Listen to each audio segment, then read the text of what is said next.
नमस्कार. आता आपण पाहत आहोत नर्मदा पुराण अध्याय 78.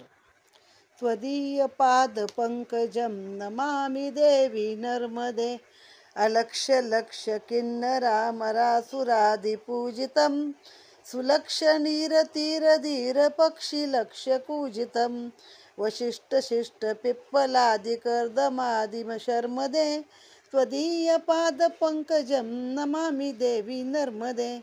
कधी न दिसणाऱ्या लक्षावधी गंधर्व किन्नरांनी आणि देवांनी तुझी सतत पूजा केली आहे. तुझ्या प्रवाहाच्या रमणीय काठावर लक्षावधी पक्षी न भिता गातात. वशिष्ठ पिप्पलाद कर्दम अशा प्रतिष्ठित ऋषींना तू आश्रय दिलास. हे देवी नर्मदे, तुझ्या चरणकमलांना मी नमस्कार करतो. हे दोनही अध्याय मोठे आहेत, 78 आणि 79. बघू कसं जमतंय तसं करूया. आता हा पहिला आहे नेमावर सिद्धेश्वर लिंग तीर्थ वर्णन.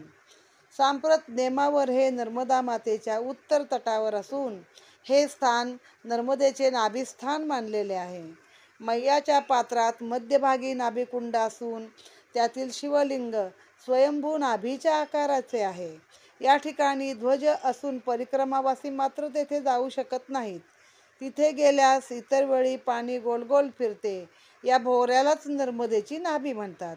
हे दर्शन अलौकिक असून नावेत बसून हे स्थान पाण्याचा आनंदही लुटता येतो. नर्मदा मैयाच्या बुद्धीच्या आवाक्या पलीकडील लीलेचे दर्शन येथे घडते. म्हणजे आपल्या बुद्धीच्या आवाक्या पलीकडची ही गोष्ट आहे. नेमावरला सिद्धेश्वराचे मंदिर अतिमनोहर आहे. त्याची स्थापत्य कला विविध पौराणिक कथा आणि चित्रांच्या माध्यमातून दगडात कोरलेले आहे. त्याची सुबकता, त्यातील विलक्षण परिमिती, त्रिकोणमिती, घनत्वाचे सारखेपण, रेखीवपणा आणि कमालीचे भूमापन हे पुरातन ज्ञानवैभव आणि स्थापत्यविद्येचा विलोभनीय आविष्कार पाहून आश्चर्याने मन भारावून जाते. आपली अशी अनेक क्षेत्र आहेत. तेथील स्थापत्यकला म्हणजे मंदिराचं जे बनवलेले आहेत. काही ठिकाणी सूर्याची किरणं आत येतात, काही ठिकाणी बरोबर ते सूर्य मंदिर आहे बघा, त्या दरवाजातून दक्षिणायन उत्तरायण त्या पद्धतीने येतात. म्हणजे परिमिती, त्रिकोण, चौकोन, दगडाचं काम असून देखील समान घनत्वाचे असं ते सारं आश्चर्ययुक्त आहे. माणसाच्या आवाक्याच्या पलीकडचंच आहे. या स्थानाच्या दर्शनाचे अतिशय महत्त्व आहे. मंदिरावर पायापासून शिखरापर्यंत अखंड कोरीव कामे केली आहेत. इतके कोरीव काम केलेले मंदिर नर्मदा परिक्रमेत दुसरे नाही. असे सांगतात की येथे उपासना करून 88,000 ऋषींनी येथे तप केले, ते सिद्ध बनले. तसेच ते सिद्धनाथ मंदिर होय. हे मंदिर पांडवांनी बांधल्याचे देखील सांगितले जाते. येथे जैन मंदिरे बरीच आहेत. नेमावर म्हणजे बहुधा नेमिनाथांचंच आहे, कारण एवढं कोरीव काम हे बहुधा जैन मंदिरांचंच असतं. तर अंदाजे ते नेमावर म्हणजे नेमिनाथांनी बांधलेलं पण असावं. या मंदिरातील मूर्ती मनोहारी असून सात्विक भाव प्रगट करणाऱ्या आहेत. येथे दर अमावास्येला मोठी यात्रा भरते. या नेमावराच्या जवळ बारदी संगमावर कालभैरवाची मोठी सुंदर मूर्ती आहे. ब्रह्मचारी आश्रमात सद्गुरू परमपूज्य सच्चिदानंद श्रीराम महाराजांचे गुरुबंधू घनश्याम गाडगीळ यांची ही तपोभूमी आहे.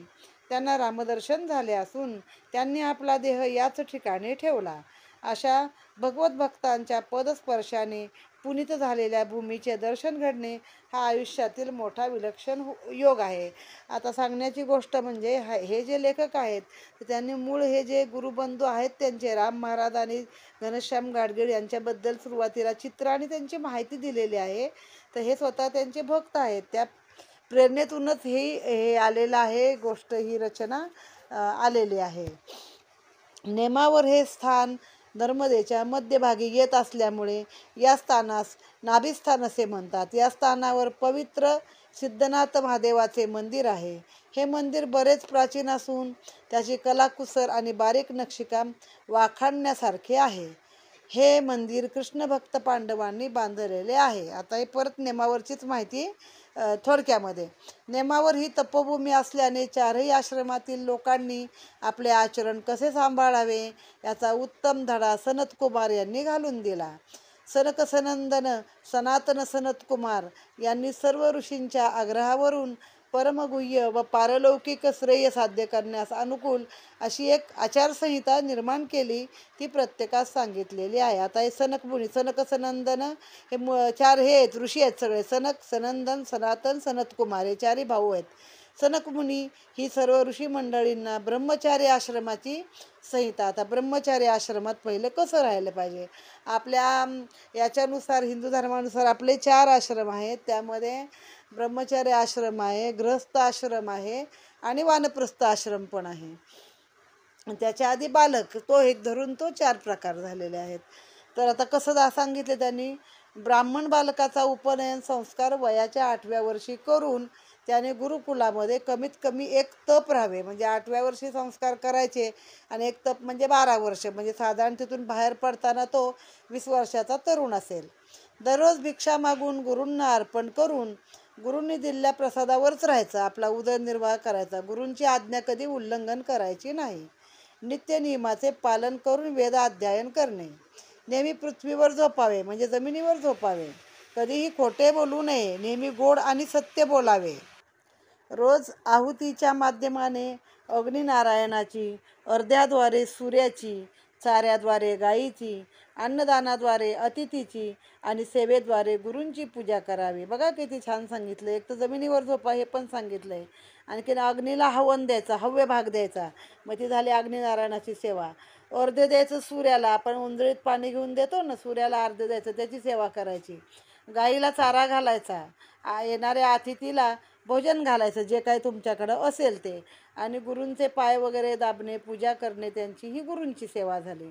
दिवसा झोपू नये, केस कधी कापू नये. आता त्या काळात ते ऋषीमुनीच व्हायचे म्हणून केस कापत नव्हते. आता आपल्याला कामावर जायचं असतं तर प्रत्येक ठिकाणची नियमावली वेगळी आहे, पण ही तेव्हाची आचारसंहिता आहे. नियमित संध्यावंदन करावे, अर्थात नेहमी पवित्र राहावे.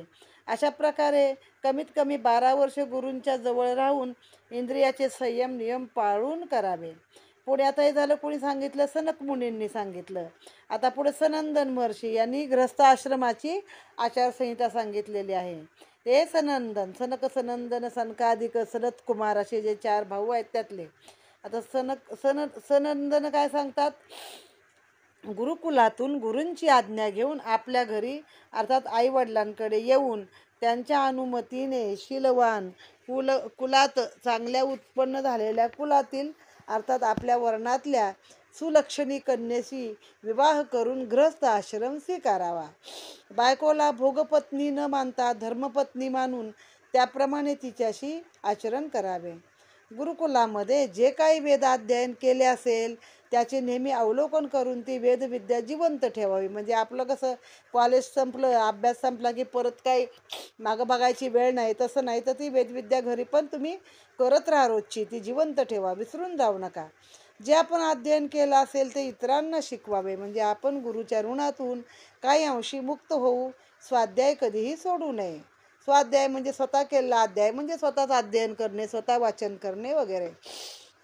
वेदांची कधी विक्री करू नये, अर्थात यजमानांना मला अमुकच एवढी दक्षिणा द्या असे म्हणू नये.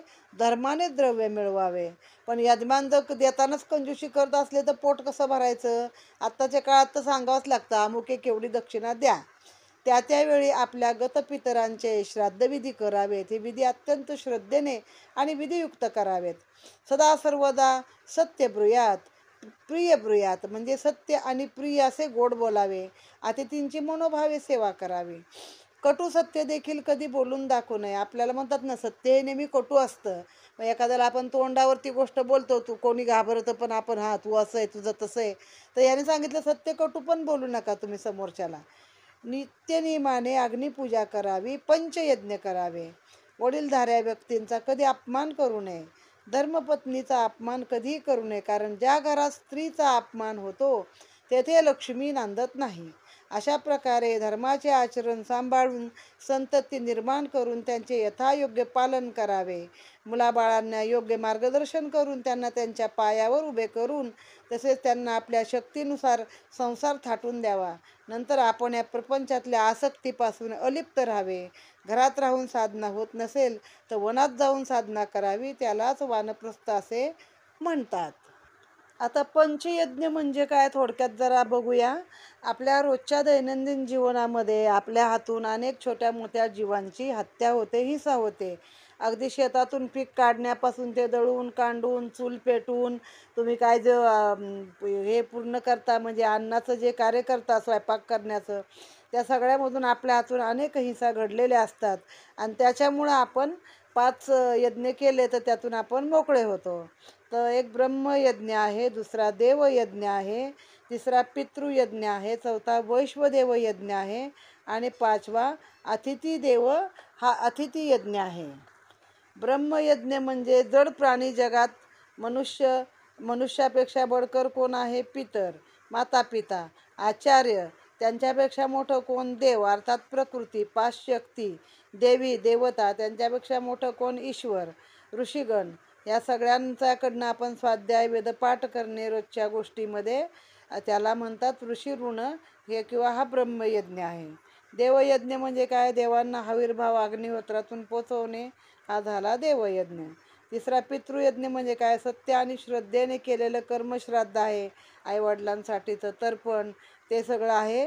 म्हणजे जे तुमच्या पिढ्यापूर्वीचे आईवडील, म्हणजे आईवडील जिवंत असतील तर नाही, आचार्यांच्या प्रती सन्मान, आईवडिलांप्रती सन्मान. वैश्वदेव यज्ञ म्हणजे याच्यामध्ये आहे की अग्नीला तुम्ही हे दिलं पाहिजे. ह्याला सगळ्या प्राण्यांना, प्रत्येकाच्या पोटामध्येच वैश्वदेव आहे, अग्नी आहे, जे काय आहे ते वैश्विक आहे. तर जे भोजन आहे ते सिद्ध करायचं, त्याचा काही भाग अग्नीला टाकायचा. आणि आपण काय चित्राहुती मांडतो त्या कशासाठी? त्या छोट्या किडामुंगींसाठी असतात. आणि अतिथी म्हणजे येणाऱ्या अतिथीला जेव खाऊ घालायचं, हा झाला अतिथी धर्म. भूतयज्ञ काही ठिकाणी असा अर्थ सांगितला आहे, सजीव प्राण्यांना, प्राणी पक्षी यांना दररोजचे अन्न द्यावे, म्हणजे सर्व भूती दया करावी. भूत म्हणजे भूत नाही, तर भूत म्हणजे प्रत्येक जीव. मनुष्ययज्ञ दररोज मानवांना भिक्षा आणि पाणी अर्पण करावे, म्हणजे गरजू आहे, ज्यांना गरज आहे त्यांना रोजचं जेवण आपल्याला शक्य होईल ते द्यावं. पितृयज्ञामध्ये आपल्या पूर्वजांना दररोज पाणी अर्पण करावे. देवयज्ञ म्हणजे देवांना दररोज तूप अर्पण करावे किंवा नैवेद्य आपल्यातलं काढायचा. ब्रह्मयज्ञ ऋषीयज्ञ शक्य असेल तेव्हा ब्रह्मदेवाला शब्द अर्पण करावे, म्हणजे ब्रह्मदेवाला अर्पण केलेला वेद वाचला पाहिजे, म्हणजेच शब्द अर्पण केले पाहिजे. याला देखील पंचयज्ञ म्हटलेलं आहे. आता याच्या पुढे वानप्रस्थ आश्रम काय आहे याचं सनातन महर्षींनी आपल्याला सांगितलेलं आहे, ते आपण पाहूया. ग्रस्त आश्रमातून निवृत्त होऊन वनामध्ये निवास करून आत्मचिंतन करायचे, म्हणजे आपलं जे आहे ते सगळं जागच्या जागी जैसे ते सोडायचं आणि जायचं. मग आपला जीव सगळा अडकलेला असतो ना, सकू जाते पंढरपुरा वेशीपासून येते घरा, मग माझा तो मोठा भोपळा आहे तो मी आल्याशिवाय फोडू नको, असं काय काय सांगते सुनेला. म्हणजे आपला काय मन असं निघत नाही, कारण ती वस्तू आपण आयुष्यभर मेहनत करून जमा केलेली असते. मानवी स्वभाव आहे तो चूक नाही, पण सगळं सोडायचं आणि वानप्रस्थात जायचं. वनामध्ये जी काही फळे कंदमुळे मिळतील ते खाऊन आनंदाने भगवत चिंतन करावे, म्हणजे हा मिताहार झाला. मग त्यामुळे आरोग्यदायी झालं ना, काही तेलकट तुपट नाहीच, फळे आणि कंदमुळे, त्यातनं शरीर जगवायचं. वनात राहून सर्व ऋतूंना तोंड देण्याचे सामर्थ्य वाढवावे. इंद्रियांना संयमित ठेवून तसेच वैदिक कर्मानुष्ठान करून भगवत चिंतनात दिवस काढावेत. जोपर्यंत शरीरात संघर्ष शक्ती आहे तोपर्यंत सर्व वैदिक कर्मानुष्ठानाचे पालन करावे. अशी कर्मे करता करता देहाची आसक्ती नष्ट होते आणि वैराग्य भावना निर्माण होते. सनातन महर्षींनी वानप्रस्थ संहिता सांगून झाल्यावर सनतकुमार महर्षींनी संन्यास आश्रमाची आचारसंहिता सांगितली. आता हे झाले आपल्या सर्वसामान्य माणसांचे. हे पहिला ब्रह्मचार्य आश्रम आहे, मग ग्रस्त आश्रम आहे, मग वानप्रस्थ आहे.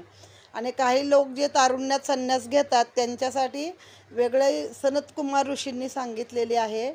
संन्यासी साधूने यम नियम आसन प्राणायाम प्रत्याहार धारणा ध्यान आणि समाधी या अष्टांग योगाचा अभ्यास करूनच ब्रह्मप्राप्ती करून घ्यावी. हे अष्टांग योग पातंजली योगसूत्रामध्ये आहेत. यम नियम म्हणजे नियम पाळणे, मी मध्ये एकदा सांगितलं याच्याबद्दल. आसन प्राणायाम करणे, प्रत्याहार म्हणजे गोष्टींचा हे न करणे, साठा न करणे, आणि असं सगळं ते आहे. चारी जातीच्या लोकांकडून भिक्षा घेण्यास काही हरकत नाही. लंगोटी तसेच कमंडलू देहाच्या उपचारार्थ ठेवावा. देह उपकारा कारणे आहे ना ज्ञानेश्वरांच्या याच्यामध्ये, तसंच ते देहाच्या उपचारापुरतंच ठेवायचं. सदा सर्वदा मन अंतर्मुख ठेवून वेदांत शास्त्रानुसार आपली वृत्ती ठेवावी. अर्थात सनत कुमारांनी संपूर्ण विश्वाला उपकारक अशी आचारसंहिता सांगितली आहे. या सिद्धनाथ मंदिराच्या जवळच टेकडीजवळ गायत्री उपासक विश्वनाथ ब्रह्मचारी महाराज म्हणून एक दिव्य विभूतीचा निवारा होता. त्यांच्या मुखकमलावर गायत्री मंत्राचे अलौकिक तेज विलसत असे. ते अति आर्ततेने एकतारीवरती भजन म्हणत असत. हा ब्रह्मचारी आश्रम म्हणून प्रसिद्ध आहे. या आश्रमात ब्रह्मचैतन्य श्री गोंदवलेकर महाराजांचे शिष्य श्री परमपूज्य घनश्याम घाडगेळ उर्फ जोशीजी महाराज राहत असत. ब्रह्मचारी महाराजांचे त्यांच्यावर विलक्षण प्रेम होते. पुढे त्यांनाच ब्रह्मचारी महाराजांनी आपल्या गादीवर बसवले. परमपूज्य घनश्याम घाडगेळ महाराज इतक्यात ब्रह्मलीन झाले. या आश्रमात विलक्षण शांतता असून तेथे चित्तवृत्ती मावळतात. आजही या आश्रमात परिक्रमावासी आस्थेने विचारपूस करून त्यांना सदावर्त दिले. ते सदावर्त म्हणजे भिक्षा देतात. आपलं आपण शिजवून खायचं.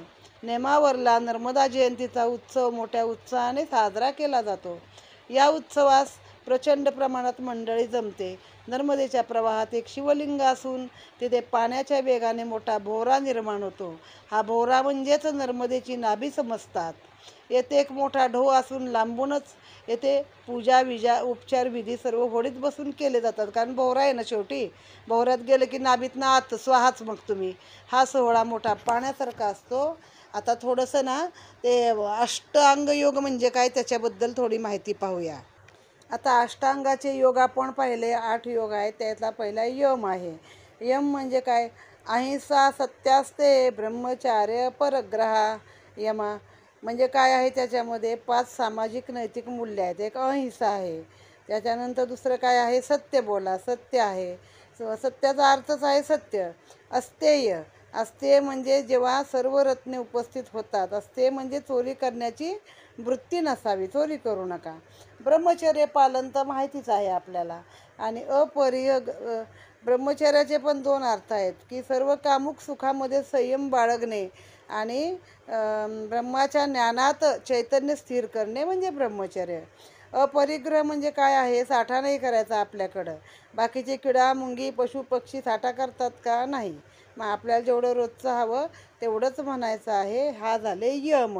आता नियम. नियमामध्ये काय? शौच, संतोष, तपहा, स्वाध्यायेश्वर, प्रणिधान आणि नियमा. पतंजलमधलं हे आपण सगळं पाहतोय. पतंजल योगदर्शनामधलं. शौच म्हणजे काय? तर शरीर आणि मनाचं शुद्धीकरण करणं शौच. संतोष म्हणजे समाधानी आणि आनंदी असणे.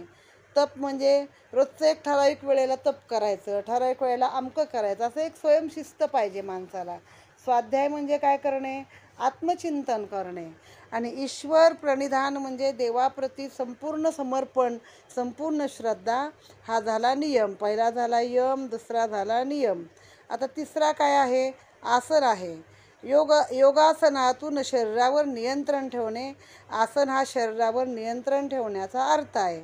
आता एक आसन म्हणजे काय? आपण म्हणणार तपाला बसायसाठी मला आसन पाहिजे बाबा, मला पण तेच वाटलं होतं आधी. तर हे तसं नाही आहे.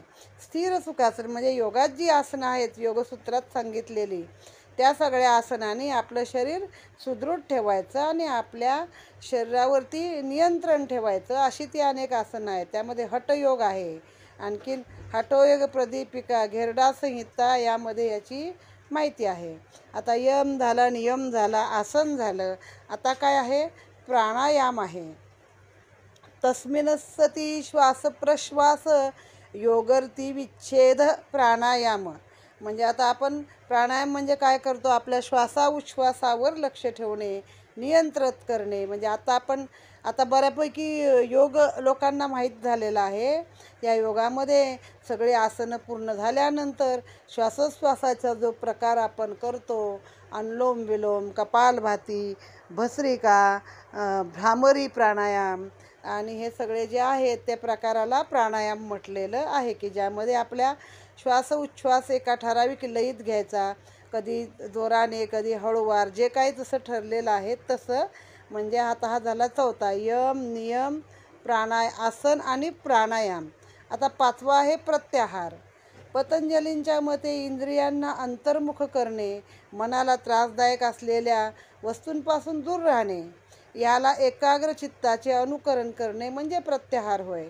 प्रत्याहाराने इंद्रिय नियमात राहून त्याच्यावर पूर्ण विजय प्राप्त होतो. म्हणून जेव्हा मन संयम पावते तेव्हा इंद्रियाचाही संयम होतो. या प्रकारे राणी मधमाशी जर एका ठिकाणी थांबली तर इतर मधमाशाही त्याच ठिकाणी धावतात. ती जिथं हे केली थांबली तिथंच त्या थांबतात. आता प्रत्याहार म्हणजे काय ॲक्च्युली, तर वस्तूचा परिग्रह, परिग्रह आणि प्रत्याहार हे जरा एकमेकाची भावंडच आहेत जुळी. तर ह्याच्यामध्ये काय आहे, ज्या आपल्या इंद्रियाला सुखावतात त्या वस्तूपासून मुळात लांब राहायचं. मग आपलं मन तिकडे जाणार नाही तर आपले इंद्रिय नाही. आता साधारणतः एक उदाहरण बघा, डायबेटीसच्या माणसांना गोड खायचं नाही, पण आपलं मन तिकडंच जातं ना. मग त्या व्यक्तीच्या समोर गोड पदार्थ येणारच नाहीत, त्यापासूनच आपण लांब राहू मुळात. हे म्हणजे एक प्रकारचा प्रत्याहार झाला. आता धारणा, लक्ष विषयावर मन एकाग्र करावे लागेल.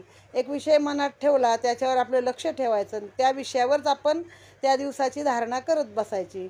मनाला एकाच विचाराशी बांधून ठेवण्याच्या प्रक्रियेला धारणा म्हणतात. पतंजलींच्या अष्टांग योगाचा हा 6वा भाग आहे. मागील 5 भागांना यम, नियम, आसन, प्राणायाम आणि प्रत्याहार असे म्हणतात. आता पुढचे जे भाग आहेत 3 भाग, त्याच्यामध्ये प्रत्याहार, धारणा, ध्यान, समाधी हे योगाचे आंतरिक भाग किंवा साधना आहेत. त्यामध्ये काय आहे, धारणा या शब्दाचा अर्थ काय आहे, तर मुळात तो ध्रीपासून बनला आहे, म्हणजे पकडणे याचा अर्थ आहे. तर ह्या योगानुसार काय आहे, देशबंधश्चित धारणा, म्हणजे धारणेचा म्हणजे मनाला एका विशिष्ट ठिकाणी, म्हणजे देवाचं ध्यानच धरा. आता तुमचं समजा शंकरावर आहे, विष्णूवर आहे, कृष्णावर आहे, तर त्याच्यावरच तुमचं ध्यानाचं धारणा पाहिजे. तर ते झालं धारणा. धारणेपासूनच पुढं ध्यान येतं. एकदा आपलं मन सतत जसं चांगल्या गोष्टीसाठी किंवा एखादी सुंदर स्त्री बघितली तिच्या भोवती मन राहतं, धनसंपत्तीसाठी राहतं, आमकं एक मिळेल यासाठी राहतं, म्हणजे ही झाली धारणा, की ते मला मिळावं, ते मला मिळावं, ही मनाची धारणा असते. आता या धारणेतूनच पुढे ध्यान येतं. ध्यान म्हणजे काय, एका विशिष्ट वस्तूवर मनाची सतत एकाग्रता करून त्या वस्तूचा विचार करून मन आपलं एकाग्र होतात, त्याला ध्यान म्हणतात. आता याचं एक उदाहरण नेहमी सांगितलं जातं इतर ठिकाणी, की कीटकभृंग न्याय. कीटकभृंग न्याय म्हणजे भुंगा असतो ना, तो आळीला किंवा किड्याला नेऊन आपल्या त्या घरामध्ये कोशामध्ये ठेवतो आणि त्याला तो दररोज इतके डंख मारतो की तो किडा घाबरून घाबरून घाबरून तो पण शेवटी भुंगा होतो, भुंग्याचंच रूप धारण करतो. तसं मग की देवच होतो आपणही त्याचं ध्यान सतत दिलं. असं म्हणतात ना, की मोक्षाला गेलात किंवा देवांच्या काय जे असतील, विष्णू आहे, कैलास आहे, वैकुंठ आहे किंवा जी काही जे ठिकाणं आहेत, तर तिथं सगळेच भक्त पण चतुर्भुज असतात आणि विष्णूंसारखेच दिसतात. मग किंवा आपण त्यांच्यामध्येच विलीन होतो.